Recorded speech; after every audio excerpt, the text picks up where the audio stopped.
Our keynote speaker today is Mr. Mackie from the Department of Education, Training and Employment. Ian also has been a long-time supporter of the Stronger Smarter Institute and has been responsible for many positive changes within our schools in Queensland. To speak about Connectedness, First Truancy, a new paradigm in Indigenous education, please welcome Ian Mackie.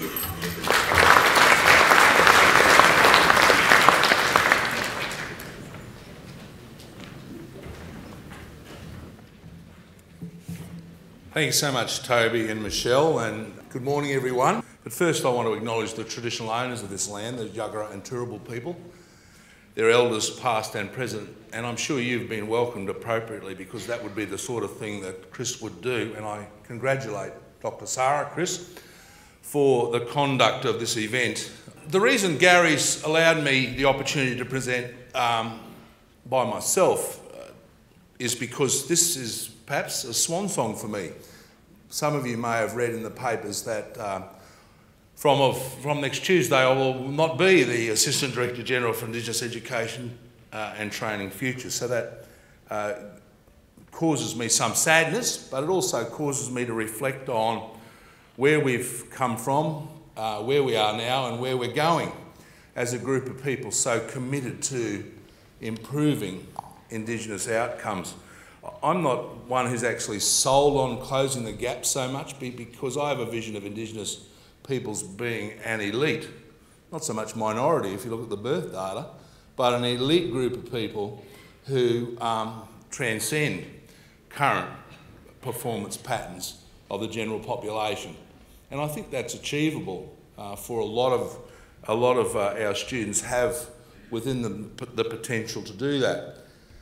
I'd also add the comment that in many ways I'm speaking to the wrong audience, that you congregate and that you share learnings and think about how you might achieve the vision that you have is a very important thing, and again I congratulate the Stronger Smarter Institute for that. But the strongest challenge is to get the message out to those people who are not here. Now, there are a number of devotees who are not here, so I'm not referring to those, but I am referring to the people who take the language and reconstruct it to reinforce the equilibrium.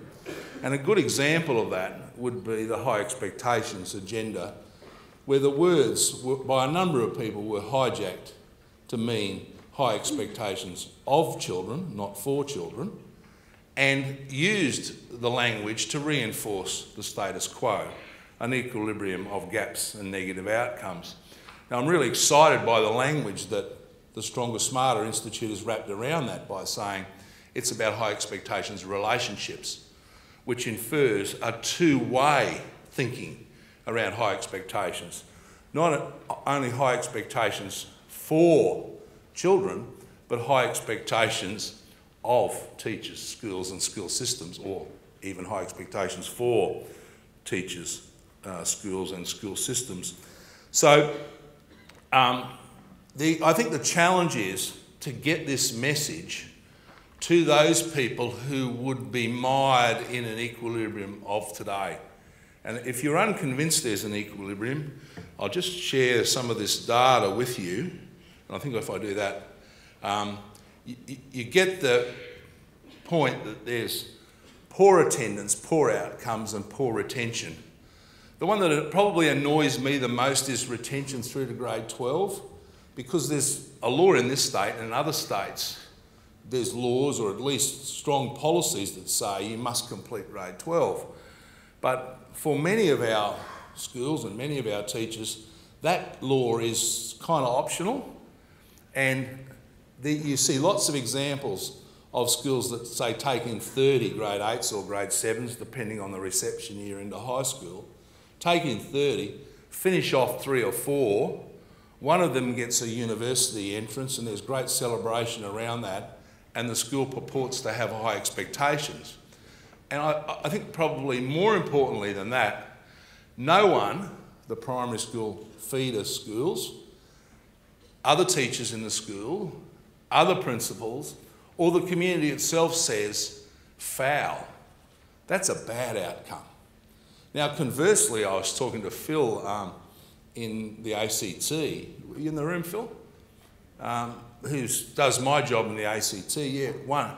And 96 point, whatever it was, Phil, 96.4% of all students who enter high school complete. Now, when I put that data in front of high school principals, they go, well, I actually didn't know the 96.4, Phil, but you know, I know that it's well into the 90s under your leadership, and congratulations. They say, oh look, yeah, but the ACT, like you could race around the ACT in a day. It's such a small place. You know, like, you know, you could literally know everybody.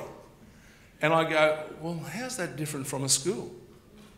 Because if you think about it from the school perspective, it's probably significantly smaller than the ACT, not much smaller, Phil.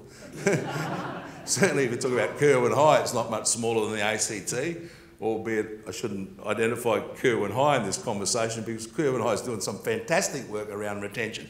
They've probably got the ACT message.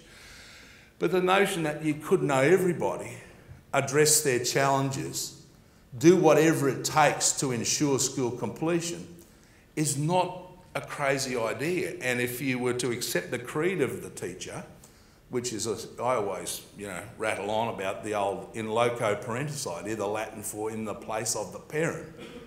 And if I had $1 million as a principal, if I had $1 for every time I'd asked a teacher as a principal, if this was your kid, would you want me to do something different? I'd be a millionaire because, you know, I've had enough, I can't stand this kid, get him out of my hair, is not an in loco parentis role. And in loco parentis role, I don't want to get all Florence Nightingale about this, but this is the creed of teachers, that I would treat the child as if the child is my own flesh and blood. And if we were to do that, I think we can get to some of the outcomes. We can aspire to the outcomes of the ACT because it's about case and place. It's about the individual. It's about how does a camel eat a ton of hay? One mouthful at a time. How do you get 100% retention in high schools? By not chucking them out one at a time. Okay? So I focus on retention for the reason that I think it's in many ways a capstone indicator. I'll go further in the presentation to talk about, and they get jobs as a very, very significant transition, which I believe needs to be guaranteed. Something that I'm not in the least bit proud about is the gap in attendance is not closing. And I would suggest to you that the reason that the gap in attendance is not closing is too quickly people jump to the truancy paradigm. Something that I'm incredibly proud of in my intellectual contribution to this debate is drawing a distinction between truancy and connectedness. And the word connectedness, I mean, I was on a teleconference the other day and we were talking about attendance, and one of our regional directors piped up and said, oh, we've got a new word in our region for attendance, it's connectedness. And I go, oh, I wonder where you got that from, that's very clever. But if you think about the difference between attendance in terms of truancy and attendance in terms of connectedness, and take a perspectival switch. Think differently about it, and I'll use a metaphor to assist you in your thinking. If you're a restaurant owner and the patrons didn't come, would your first response be to get the coppers, go around and growl them, and threaten to take their welfare from them? That's not the sort of thing you would do as a restaurant owner. What you would do is look at the menu, look at the cook, look at the ambience, look at the welcoming experience that people have. When they've had a chance to eat at your restaurant, you'd ask them what was good and what was bad, and the bad bits you'd fix. That's the kind of thing that you would do if you were a restaurateur and you had an attendance problem. Now, I really struggle with the notion of can truancy and connectedness coexist? And I go to the metaphor of the restaurant, and that would challenge me to think, could I possibly send the coppers round, growl them and take their welfare and be nice to them at the same time? I think there's a real challenge in that. So I would ask you to move far beyond the truancy paradigm, stamp its head whenever it raises it and say, no, We're like the restaurant. If we want people to come, we need to look at the service we're offering. I think Dr. Sarah's hit the nail on the head when he says how ordinary schools must be, where kicking a can around the street is preferable to actually being at school. Outcomes again, literacy and numeracy all over the place, but certainly not heading down. And retention, in this state, the retention gap is getting greater. Now, there are excuses for this. There's always excuses. We live in a world of excuses, and I don't tend to bore you with the excuses. The simple message in that is not good enough. And I understand the Dare to Lead group is putting a significant amount of energy into the space ahead by way of working in this agenda with secondary outcomes. I put it down to a delayed reaction a little bit, ever the optimist, and the non-Indigenous kids have got the message about the law quicker, but I think that's really, really a thin excuse. We're not moving to another place, and if you think this is impossible, you shouldn't be in this room, for one, but also, if you need convincing, look over the Tasman. And we had Hattie here recently railing at us about retention rates through to high school. And I just overlaid this talk with the demography debate, which I don't know if many of you had heard me talk about the demography debate. But just quickly, if you look at the demography of our country, what you find is, and the baby boomers are to blame, those born before 1965, I won't ask you to hold your hand up. It's one of those criteria where being an underachiever is a good thing. But you got that, didn't you? You like that bit? But if you were born before 1965, you are incredibly numerous, you feel entitled, and you expect Australia to continue to grow as you've experienced through your lifetime. But if you look at the number of children who are coming through, the number of children are waning. And we had this discussion around superannuation incomes, because we took the pension and said, look, you're going to have to look after yourself in your old age. There's not going to be enough people working to look after you, which is a comment of itself around our society, like we can't look after our old people. When did that become a thing? I'll just share a story about my mother this morning in a moment, but who I am looking after, because I think it's an important thing to look after you, the people that called you into existence. But we had the debate around superannuation and pensions. We've sort of had the debate around health, in that, like health demands are going to be higher because people are older and we're going to need more money in the health system. We haven't had the debate around cost of schooling. We're sort of Gonski's teasing around at the edges, but essentially young people are lots more precious than they've ever been. And the fact that our retention rate and school completion rate and jobs for young people is about the same as it's always been is an economic time bomb. The biggest productivity challenge this nation faces is to improve the performance of our schools. Now, if you overlay that demography challenge with the demography of Indigenous young people who haven't got the message about birth rates, they're still producing young people. And last time I checked as a school teacher, that was a good thing. Because imagine a world without kids. Young children being born is good for business. That's why I always get angry at the people who talk, I think, very negatively about the baby bonus and how somehow having children is a bad thing. Just explore in your minds for a moment how stupid that is for teachers to complain about children being born. Hello? Right? Hello? That's a bit like the restaurant complaining about people not wanting to eat food. So we haven't had the debate, again, around the revaluing of children and what investment needs to be put into children to ensure they participate to the fullness of their potential, to the fullness of their cognitive ability. And if they do that, we are the net beneficiaries. We all benefit from those results improving. We've got some enrolment data there. It's instructive of itself to know that the last time all that enrolment data for every state was assembled was 2010. I'm pleased to be able to report Queensland's up dramatically on that. New South Wales is as well, and I know a number of the other states are as well. But remember, born, and that would have been in 94, there would have been 4,000 young people born roughly in 1994.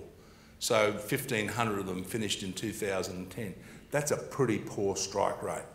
So what are the other 2,500 doing?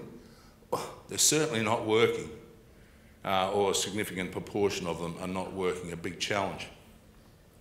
So I want to set out a 5-point plan. Chris has got a 5-point plan. Seems to be if you're going to be really trendy in this space, you have to have a 5-point plan. But why 5? Well, because there's 5 fingers on your hand, or that meta strategies are well organised into spaces like this. And I really take my hat off in the high expectations space to Chris. The work Dr. Sarah did around high expectations, I think, is some of the most groundbreaking thinking that has occurred in this country. The fact that it had to occur should cause us to reflect. But the work that he did by lifting the bar, and he used a whole range of metaphors like that, by a perspectival shift, by norming behaviours around strong and smart and clever, and having expectations that, I guess, are where they should be. And a good example I often give is we had this really good scholarship for Santos Oil and Gas. I don't know if you know this, but there is no Indigenous oil and gas engineer in Australia, and of course by definition the world. There's a significant number of doctors, so the medical field's done very well in this particular regard. But no oil and gas Indigenous engineer exists in the world. So Santos is pretty keen to get the very first one, and is offering serious scholarships to gifted year 11s and 12s, or certainly year 12s who would potentially study engineering. Now we went out, I went out to try and pitch the scholarship. So the best place to pitch the scholarship was to gifted year 12s, and there were 20 Indigenous grade 12s who were sort of OP1, that's for those people from other states, the highest TER ranking. That means you're a rocket scientist, like you're as clever as there is. And there were 20 across Queensland, and they were all studying maths and science, and unsurprisingly they were things like school captains and sports captains and doing volunteer work in the community, and most of them were drop dead gorgeous, and I'm sad to report most of them were girls. Because what's happening there is, I think, a challenge as well. But I always make the point around this high expectations patch. If you think the fact that there are 20 Indigenous kids who have got the highest TER ranking and are set to do engineering or medicine or whatever it is that they might do, or go to Oxford or whatever, if you think that's remarkable or worth reporting, you're actually part of the problem. Because that should be, well, why aren't there 25 should be the thing you're saying in your seats, or why aren't there 30? So the preoccupation of the press to put smiling faces of exceptional kids in the papers and all over the media is actually adding to the low expectations agenda, if you can follow that train of thought. The fact that they exist and they're doing well should be a no-brainer. But I just go to the issue of, if there are high expectations, if high expectations is to be the way forward, what is it trying to address? And the answer is low expectations. And the thing that I've been, and a group of us have been thinking hard about is, where did those low expectations come from? What's the historical basis of the low expectation? And I think it's obvious, it's racism. It's from the very earliest days of the invasion of this country, we as a group of non-Indigenous people took to the strongly held view that in our interest it would be best to be very, very negative in terms of our perspective of Indigenous people, that they somehow were second class. And if you think this is something that's gone away, in 2008, two researchers, Lee and Zhong, argued that at least a part of the poor educational performance of Indigenous Australians were due to racial factors. So in 2008, academics are writing in popular discourse that it's down to race. Now, I would strongly contend there's one race, the human race. That's the only race. And in my long experience as a principal, the differences in cognitive ability of Indigenous kids are only the same as the differences in cognitive ability of the general population. I should think we should etch that in marble somewhere. That is the reality. So people who rail about epistemologies and different ways of learning, yes, there are different epistemologies and different ways of learning, but they're the same for all races. They're the same for the human race. So people who learn visually, so on and so forth. You're all teachers, you know the differences and you know the range of offerings that should be made. In the politics of recognition, Dr. Sarah's research showed conclusively that Indigenous Australians were still recognised and perceived as inferior to white Australians. And I'll just reflect on a contribution that I made earlier in this talk around Indigenous Australians as a resource, because that's not the highest in the hierarchy that Dr. McLennan, I recognise the work of Dr. McLennan present in the audience when he created a hierarchy of othering. The two highest were resource and trace. Now, trace gets you into that space of in loco parentis, treating the children altruistically like they're your own flesh and blood. But if that doesn't ring your bell, if that doesn't motivate you, think about Indigenous children as a resource. But I just want to recognise the fight that Dr. Sarah has fought, that perception and in Indigenous children needs to be one of pride in their identity, strong and smart. I've spoken about connectedness and I won't labour the point, but I'm quite proud of the fact that the duopoly has been identified, the fact that connectedness should be played against truancy, and truancy is something not to be entertained as a causal factor for non-attendance. Time and time again I use this model and I'll use it again today. When you point the finger at a student, three fingers point back at you. When you start to talk truancy, it's a clarion call for have a good long hard look at yourself and your school. The service guarantee is work that I championed some years ago. Amazingly, and I was absolutely flabbergasted by this. I thought it was just like the cleverest idea because it was so simple and so rallying for communities. The notion that if you had the logic that school completion made a difference in your life, was good for business to make it true. So if you're a school and you produced grade 12s that no one wanted, somehow your logic was exposed as being flawed. But if you produce grade 12s that the community clamoured over to employ, therefore your logic was buttressed, your logic was reinforced. You were telling the truth by way of education delivers better life outcomes. But recently, through some study I've been doing, I've discovered that this work is not universally my idea, and that a group of modern monetary theorists who are neo-Keynesian economists have been talking about this in the United States, in certain parts of the United States for many years, the jobs guarantee idea. And if you want to Google that, modern monetary theory or neo-Keynesian jobs guarantee, you will find a whole body of work that suggests that it makes a lot of sense to ensure or promise or guarantee jobs for your year 12s. But I want to spend the few moments I have left, about 15 or so, talking about some work that I've been doing which I think is really, really cutting edge and changes again the perspective, a perspectival switch, a way of looking at things differently by looking at the work on persuasion. Some people have umbrage with the word persuasion because they think it has some history, and please forgive me if you have umbrage with the term persuasion. But this goes to how people are motivated to change their behaviour to be in their own interests.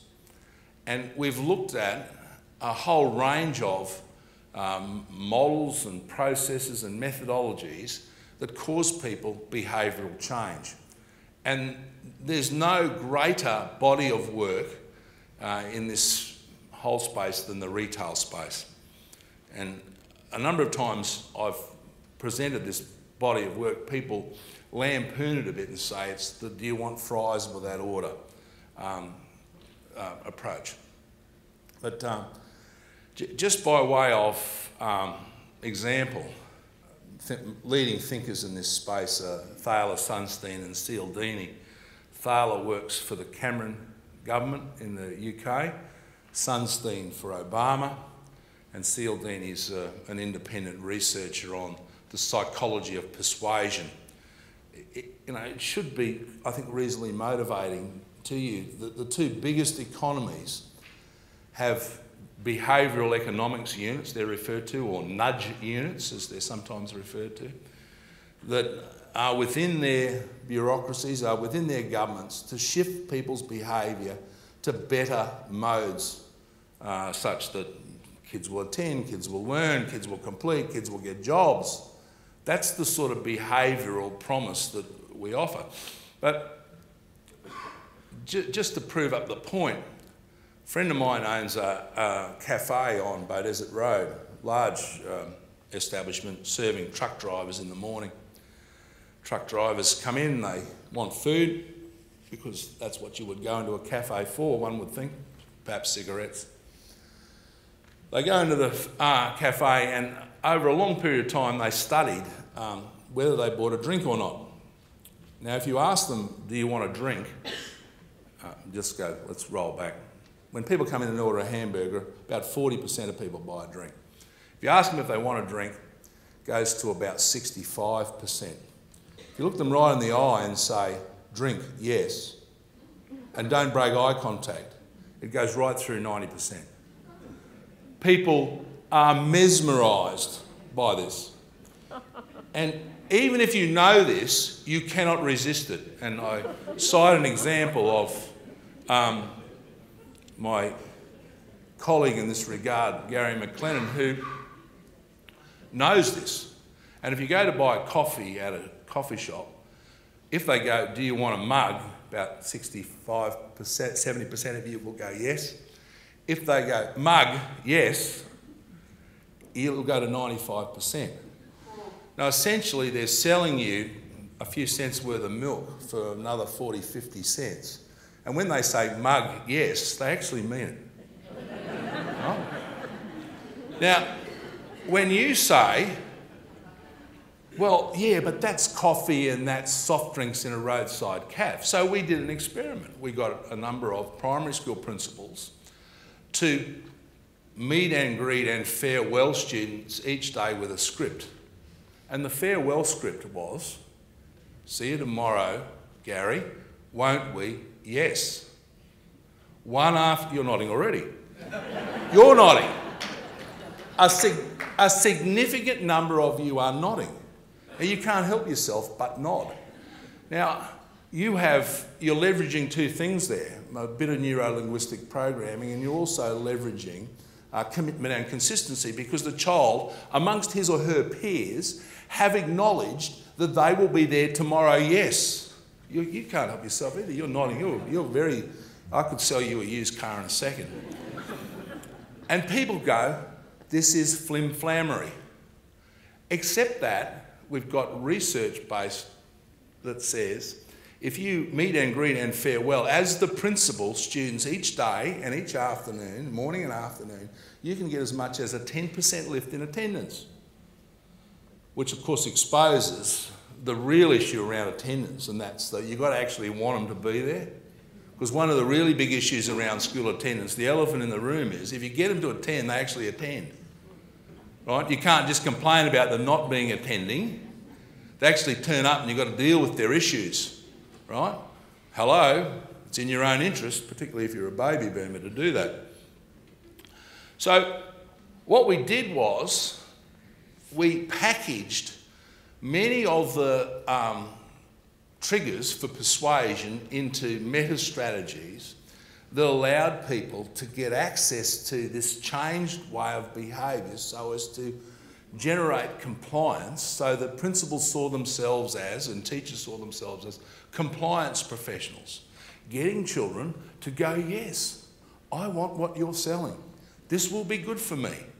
rather than some 12-year-away sort of promise, which I think is good and should be there and should be guaranteed, but a 12-year-away promise that says things are going to be better for you, yeah, sure, but I'm in the now. How can you motivate me in the now in order to do this? And I'll just give the social norming one. I had a group smaller than this, but about 160 principals in a room, and I played a little trick on them because I like playing little tricks. And I gave them this story. I said, look, if you want to teach a deputy principal a lesson in social norming, get them to do this. And I said, get them in front of the whole parade and rail at the students about how messy the toilets are. Say, we're being known as the school in this district with the messiest toilets. I'm sick and tired of going into the toilets at the end of the lunch hour and seeing excrement smeared over the walls, urine all over the floor and toilet paper everywhere and the toilet's not flushed. Get your deputy principals to rail at your students angrily like that and see what happens over the next 2 or 3 days. What will happen over the next 2 or 3 days? The toilets will be the messiest you've ever seen them. They mightn't have been too bad, but if you want excrement all over the walls, you'll get it. Because what you've done is you've leveraged what's called a cascade of imitation.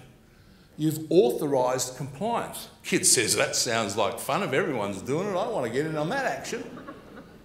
Now, in front of 160 principals, you could see embarrassment flush through the room.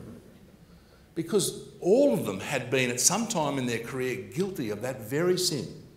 Describing everything in the negative as opposed to describing everything in the positive. The alternative, of course, would be to get up and congratulate the students on how well the toilets have been kept clean and how we're being regarded as the school with the cleanest toilets in the whole block. Now, you probably wouldn't do that, but you'd certainly talk about attendance in that regard. You'd certainly talk about improvements and strong and smart, perhaps, as social norming. A very, very clever framing, or the varsity way, the way we do business, or the Kerwin way, or the Tallur way. A number of schools have got this notion of the way. The way we do things around here is normed around positive things. A really good example. But I always like a bit of literature. And here's the Tom Sawyer washing the fence, scarcity. A boy doesn't get a chance every day to whitewash a fence. So instead of saying every child player gets a prize, how do you frame your offering in terms of scarcity or competition? Not a bad thing, but you know, how do you frame what you offer in terms of scarcity? Look at this as a framing one. Would you go to a doctor who said 100 patients who have had this operation, 90 are alive after 5 years? Oh, I wouldn't mind that. But of 100 patients who have had this operation, 10 are dead after 5 years. Oh. I go to the comment about my mother this morning because there's an important message in here about language. I'm talking to my mum this morning, we're having breakfast because I love her to death, and she's saying, because she's a bit worried about me, like I haven't got a job next week and all of that, so I think she's concerned about herself too, because from time to time I give her the odd, sub, as you do. And not that I would accuse her of being concerned about herself, but she says, how you going today, Ian? Well, son, golden child, firstborn, you got to love it, don't you? And I said, oh, look, it's no worries. I'm giving this presentation to the stronger, smarter, Chris Sari. Oh, I love that Chris Sari. He's a handsome man, she says. I made that bit up, Chris, but I thought you'd enjoy it. I says, it's not a problem because I've got the PowerPoint organised. And she looked at me strangely. She said, you should see your brother if you've got problems with PowerPoints. He's an electrician. And I thought to myself, no, not that kind of PowerPoint, Mum. Like a PowerPoint like Microsoft, like Gates, like he owns the world, that kind of PowerPoint. She goes, nah, see your brother, he'll help you. Language, right? I'm trying to communicate, she'll be sweet, I've got the PowerPoint organised. She's saying, look, what's wrong with the PowerPoint? Your brother's an electrician. And I'm going, we're talking in two different universes. So similarly, we send a letter home to parents saying, send your kids to school, could go to jail. I'm sure your letters say things like that. Growl, growl, growl. And the parents look at it, it's on an official letterhead. Most times they get things on official letterheads, they're pretty negative. They can't read it. Most of the words say PowerPoint, and they go, oh, what's that all about? And they put it in the bin. As opposed to simple communication using emoticons. And Thaler and Sunstein have researched this vigorously. Gary's attendance is well above the state average. Well done, Gary. Every day counts. A little smiley. I don't know why Ian has to be the bad person, but Ian has lost 10 days this term. Every day counts. A little grumpy sign. Now, just to reinforce this point, some years ago I was on the finance committee of the Lotto Corporation in this state. That's the one that hands out the gold lotto prizes, right? I was on the board of this thing. I was on the finance committee, and they used to produce the month. This is $1 billion corporation, right? $1 billion corporation. They would produce the finance reports. They would be considered for about 10 minutes, and all the anyone who teaches business stuff in this room, you'll know all the double negatives and stuff, negatives in the debtors column, that's all a good thing and all that kind of stuff. So there'd be a 10-minute conversation around the various lines, both vertical and horizontal and vertical, in the finance reports, and that would be it, and we'd get on to the business of the board meeting. And I said to the chief financial officer, I said, look, it'd be a really good thing if you just put, if it's good news, a smiley face, bad news, a grumpy face, and if it's neutral news, just have the mouth flat line. And the reason these are better than red, green and yellow traffic lights is because you can photocopy them in black and white. It's as practical as that. Right? That was where my thinking was. The first time the finance reports were produced with grumpy and smiley faces, 2 hours, we argued about the contents of the finance reports. So for the first time, I think the board members of $1 billion corporation actually understood what the horizontal and vertical lines meant. Prior to that, they said, oh, no, she's good, but what's the bottom line? It's bucks, we're winning, like the lotto winners, everybody's a winner here. But until such time it was communicated in such a way using emoticons that it actually meant something, people weren't prepared to discuss it. So again, research saying, send the notes home with smiley and grumpy faces on it, at least try it and see what happens. Just reflect on this for a second, look at this.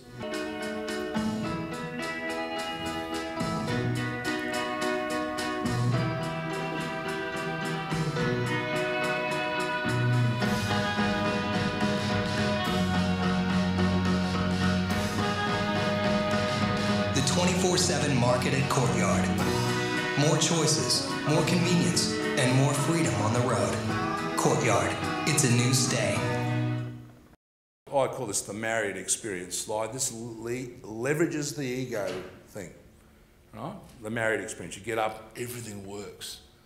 The whole world is designed for you.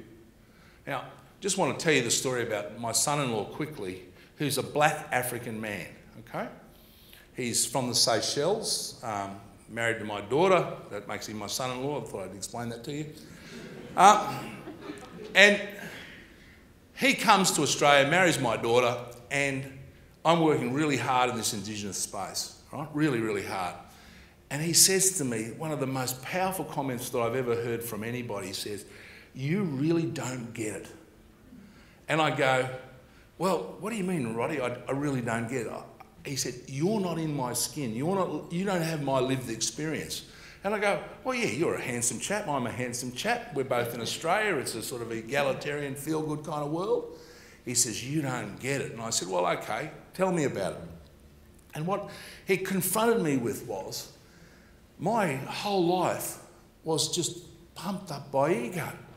I'm this really, really big alpha male, white, don't mess with me kind of guy. Right? And I go through life expecting that, and it is reciprocated. I can remember at 20, 21 years of age, I wouldn't even pay to go into nightclubs that had a cover charge. Why? Because you knew full well that the bouncers would go, holy guacamole, don't mess with the gorilla. Right? In he come in, please. So the whole world was designed around me, okay? And then he's in this world, and he's going, and a really big example blew up where he was working with me, and he went to one of the hotels in Cairns, and they said, we need to secure the bottles in the thing that you never want there anyhow. And they said, we need a $200 deposit, and he put over a credit card. And they said, we don't take credit cards from people like you, right? We don't take credit cards from people like you. So 2 weeks later, I went into the same hotel, which we use regularly for work. I put my credit card over and I said, "Oh, thank you very much, Mr. Mackie. You're a very clever chap." I went thermonuclear, as you can expect I would, and I've never darkened their doorstep again, but we don't take credit cards from you.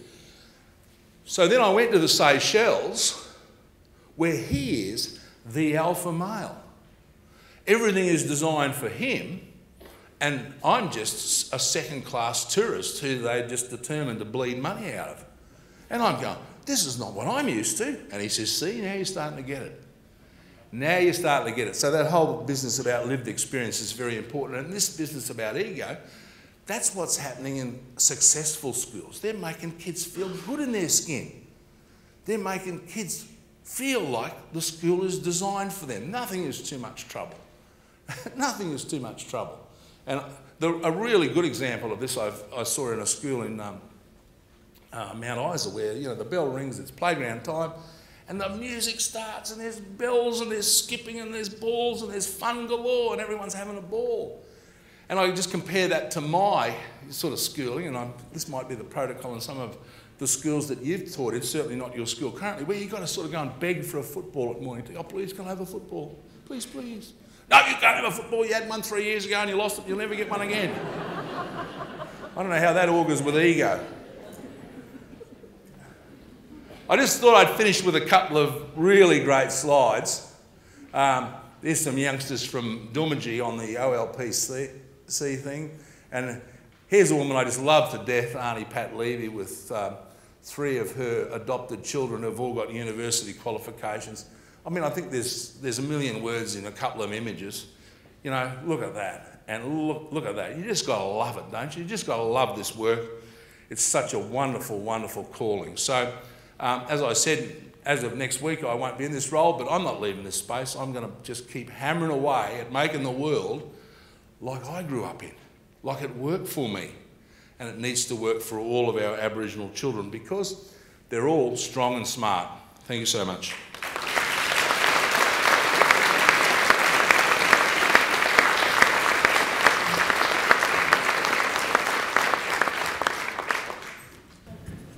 Ian, I've asked especially to come up and just say thanks to you. And I'm kind of feeling in a strange place to be able to have to get up and say thanks for your efforts. Thank you for your address this morning. You've always been one who's not been afraid to think outside of the box, not been afraid to read, and you've been a white guy who's been concerned. When you had every kind of opportunity to not have to care. In the past, you've spent your time as head of the Queensland Teachers Unions and those, and we've seen other people in other such powerful positions or principals associations, and not really taken such responsibility seriously about Indigenous kids. But you are a man with love in your heart for Aboriginal children and Torres Strait Islander children. So I want to just say thank you, because with your courage and your commitment to be excellent yourself, and your commitment to reach out for other kids at the margins and bring them in and make sure that they have the Marriott experience, has been exceptional. You've never had to do that, and you could have lived your life comfortably, not ever worrying. But you've not ever been that kind of a person. And your courage and your kind of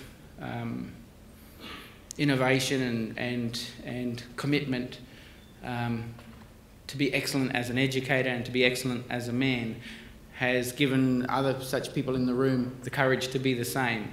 And that's not insignificant. And so I don't want you to leave this job thinking that you've not made an impact, because you certainly have, and for that, from me personally, I thank you. I thank you.